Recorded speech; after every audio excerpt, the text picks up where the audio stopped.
नमस्कार मित्रांनो. मार्केटमध्ये मोठी घसरण झाली, की आपण सगळे चिंतेत पडतो. पण तुम्हाला माहीत आहे का, की हीच खरी वेळ असते संपत्ती निर्माण करण्याची. आज आपण पाहणार आहोत, की चालू एस-आय-पीमध्ये जर तुम्ही अतिरिक्त गुंतवणूक ज्याला आपण ॲडिशनल पर्चेस असं म्हणतो, केल्याने काय फायदा होतो. समजा तुम्ही एखाद्या म्युच्युअल फंडात गुंतवणूक करत आहात आणि त्याचा एन-ए-व्ही ₹100 आहे. जेव्हा मार्केट पडतं आणि एन-ए-व्ही ₹80 वर येतो, तेव्हा तुम्ही अतिरिक्त पैसे गुंतवले तर तुम्हाला जास्त युनिट्स मिळतात.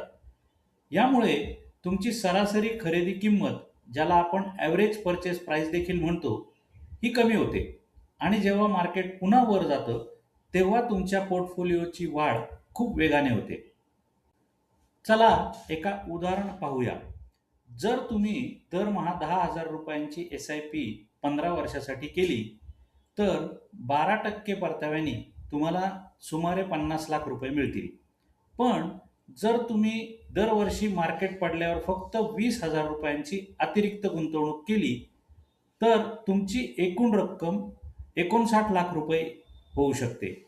म्हणजेच फक्त 3,00,000च्या जादा गुंतवणुकीवर तुम्हाला जवळपास ₹8,50,000 जास्त मिळतील. थोडक्यात सांगायचं तर अतिरिक्त गुंतवणुकीमुळे तुमची खरेदीची सरासरी किंमत कमी होते, मार्केटमधील घसरणीचा तुम्हाला फायदा मिळतो आणि सगळ्यात शेवटी म्हणजे तुमचा रिटायरमेंट कॉर्पस म्हणजे भविष्यातील निधी मोठा तयार होतो. म्हणूनच मार्केट पडल्यावर घाबरून गुंतवणूक थांबवू नका, तर ती वाढवा. तुमच्या गुंतवणुकीचे योग्य नियोजन करण्यासाठी आजच स्क्रीनवर दिलेल्या नंबरवर कॉल करा. व्हिडिओ आवडला असेल तर लाईक करा. तुमच्या मित्रांची ज्यांची एस-आय-पी चालू आहे त्यांना हा व्हिडिओ नक्की शेअर करा आणि हो, आमच्या चॅनलला सबस्क्राईब करायला विसरू नका. आणि अधिक माहिती हवी असेल तर कमेंट नक्की करा. Thank you very much.